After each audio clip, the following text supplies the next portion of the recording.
അസ്സലാമു അലൈക്കും വറഹ്മത്തുള്ളാഹി വബറകാതുഹു. ഒരു സ്ത്രീയുടെ ഹൃദയം അത്യന്തം വിശാലമാണ്. അവൾ ഒരു വീടിൻ്റെ നിശബ്ദ ശക്തിയാണ്. അവൾ കരയാതെ സഹിക്കും, പരാതി പറയാതെ സേവിക്കും, ക്ഷീണിച്ചാലും പുഞ്ചിരിച്ചുകൊണ്ട് നിൽക്കും. റമളാൻ ആഗതമായാൽ ഏറ്റവും കൂടുതൽ തിരക്കാർക്കാണ്? സുഹൂർ ഒരുക്കുന്നത് നമ്മൾ, ഇഫ്താർ ഒരുക്കുന്നത് നമ്മൾ, വീട് ശുചിയാക്കുന്നത് നമ്മൾ, മറ്റുള്ളവരെ നോമ്പിലേക്ക് ഒരുക്കുന്നത് നമ്മൾ. പക്ഷേ ഒരൊറ്റ ചോദ്യം, നമ്മുടെ സ്വന്തം റമളാൻ എവിടെയാണ്? ഭക്ഷണം പാകം ചെയ്യുന്നതിനിടയിൽ നമ്മൾ അള്ളാഹുവിനെ ഓർക്കാറുണ്ടോ? മക്കളെ വിളിച്ചുണർത്തുമ്പോൾ നമ്മുടെ ഹൃദയം തഹജ്ജുദിൽ ഉണരാറുണ്ടോ? നമ്മൾ ഭാര്യമാർ, ഉമ്മമാർ വീട്ടുജോലികൾക്കിടയിൽ, കുട്ടികളെ പരിപാലിക്കുന്നതിനിടയിൽ, പാചകങ്ങൾക്കിടയിൽ ഇടയ്ക്കിടയ്ക്ക് ഇബാദത്തിൻ്റെ കാര്യങ്ങളിൽ പിന്നോട്ട് പോകാറില്ലേ? പക്ഷേ ഒരൊറ്റ കാര്യം ആലോചിക്കുക. നബി സല്ലല്ലാഹു അലൈഹി വസല്ലം പറഞ്ഞു, ഓരോ പ്രവൃത്തിയും വിലയിരുത്തപ്പെടുന്നത് ഉദ്ദേശപ്രകാരമാണ് എന്ന്. അതെ, അള്ളാഹുവിൻ്റെ സന്തോഷത്തിനായി നമ്മൾ ചെയ്യുന്ന ഏതൊരു ചെറിയ സേവനവും ഇബാദത്തായി മാറും. നമ്മുടെ സഹനവും ക്ഷീണവും ഉറക്കമില്ലായ്മയും അള്ളാഹുവിൻ്റെ അടുത്ത് വളരെ വിലപ്പെട്ടതാണ്. റമളാൻ നമ്മോട് പറയുന്നുണ്ട്, നീയൊരു വീട്ടമ്മ മാത്രമല്ല, ഒരു ഇബാദത്തിൻ്റെ സൈനികയാണ് എന്ന്. ഉമർ ബിൻ ഖത്താബ് റളിയല്ലാഹു അൻഹു വിശക്കുന്ന ഒരു കുഞ്ഞിന് ഭക്ഷണം എത്തിച്ചു കൊടുത്തപ്പോൾ അദ്ദേഹത്തിൻ്റെ ഭാര്യയും കുടുംബവും ആ ഒരു കാരുണ്യത്തിൻ്റെ ഭാഗമാവുകയായിരുന്നു.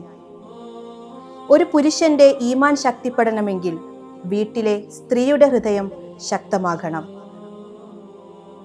നബി സല്ലല്ലാഹു അലൈഹി വസല്ലം പറഞ്ഞു, നോമ്പ് ഒരു കവചമാണ് എന്ന്. പാപങ്ങളിൽ നിന്ന് കാക്കുന്ന കവചം, കോപത്തിൽ നിന്ന് കാക്കുന്ന കവചം, നരകത്തിൽ നിന്ന് കാക്കുന്ന കവചം. ഇനി നമുക്കൊന്ന് ചിന്തിക്കാം, നമ്മുടെ നോമ്പ് വെറും ഒരു വിശപ്പാണോ അതോ ഹൃദയത്തിൻ്റെ മാറ്റമാണോ എന്ന്. ഈ റമളാനിൽ ഒരിക്കലെങ്കിലും അള്ളാഹുവിനോട് കരഞ്ഞുകൊണ്ട് പറയാം, യാ റബ്ബ്, ഞാൻ ക്ഷീണിച്ചു, പക്ഷേ നിന്നെ വിട്ടു പോയിട്ടില്ല എന്ന്. ഉമ്മമാരുടെ ദുആ ആകാശം തൊടും. ഒരു ഭാര്യയുടെ സ്വബർ വീടിനെ ജന്നത്താക്കും. ഒരു മകളുടെ തഖ്വ കുടുംബത്തെ ഉയർത്തും. ഈ റമളാനിൽ നമ്മൾ മറ്റുള്ളവർക്ക് വേണ്ടി ജീവിക്കുന്ന സ്ത്രീകൾ മാത്രമാകാതെ അള്ളാഹുവിനു വേണ്ടി ജീവിക്കുന്ന സ്ത്രീകളാകാൻ ശ്രമിക്കാം. നബി സല്ലല്ലാഹു അലൈഹി വസല്ലം പറഞ്ഞു, വിശുദ്ധ റമളാനിൽ സ്വർഗത്തിൻ്റെ വാതിലുകൾ തുറക്കപ്പെടും, നരകത്തിൻ്റെ വാതിലുകൾ അടക്കപ്പെടും.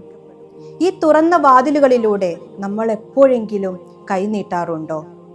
കണ്ണീരണിഞ്ഞുകൊണ്ട് ഒരൊറ്റ ദുആയെങ്കിലും, ഒരു സുജൂദിൽ ഹൃദയം തുറന്ന് ഒരു പ്രാർത്ഥന, അടുക്കളയിൽ നിന്ന് ഉയരുന്ന ദുആകൾ, കുഞ്ഞിനെ ഉറക്കുമ്പോൾ ചൊല്ലുന്ന ഇസ്തിഗ്ഫാറുകൾ, ഭർത്താവിനും മക്കൾക്കുമായി നമ്മൾ ഇരക്കുന്ന ദുആകൾ, ഇതെല്ലാം അള്ളാഹുവിൻ്റെ അടുത്ത് വളരെ വിലപ്പെട്ടതാണ്.